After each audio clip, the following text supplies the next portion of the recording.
Welcome. In front of me is an Honor 400 Pro, and today I will show you how you can go through the setup process of this device.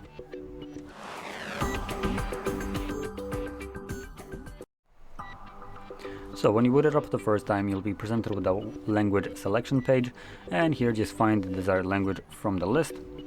And then once you click on it, select Get Started and choose your region.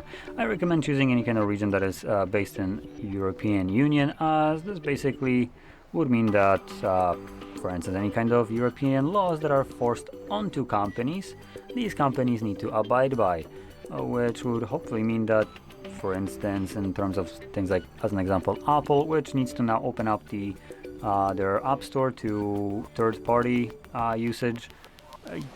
US is kind of excluded from that because Apple is just maliciously complying only with Europe.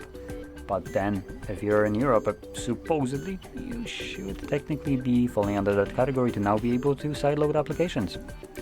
Now, moving on, we have terms of use. So you can read by tapping on details and then just click on the box right here and go to the next page by selecting continue.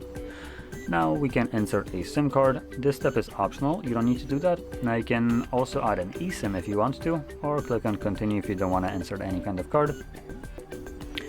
And here we can now also connect to the network, and I can also skip this, but I do want to point out if we skip inserting a SIM card and connecting to Wi-Fi, we don't have virtually any kind of network connectivity, therefore date and time is not set automatically, so this page shows up for me. If you connect it to any kind of network, it will not show up for you.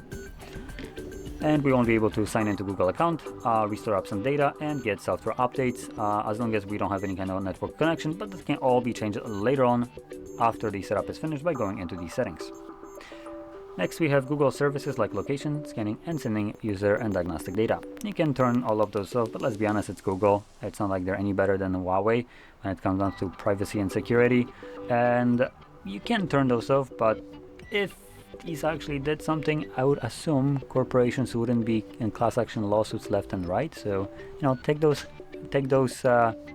toggles more like a suggestion for Google to not do this rather than a requirement, I would say.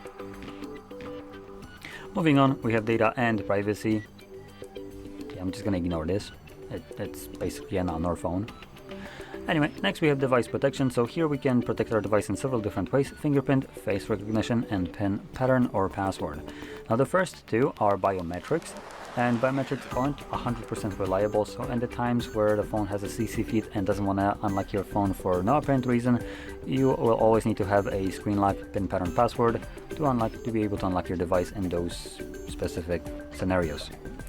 Or alternatively, you can just not protect your device at all, which I don't recommend though. Enhanced services, you can read what this is. If you want, agree to it. If you don't, select no thanks.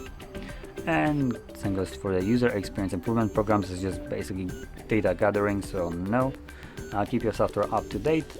If you don't want your device to automatically update whenever there's an update, you can click right here, update manually, and select enable.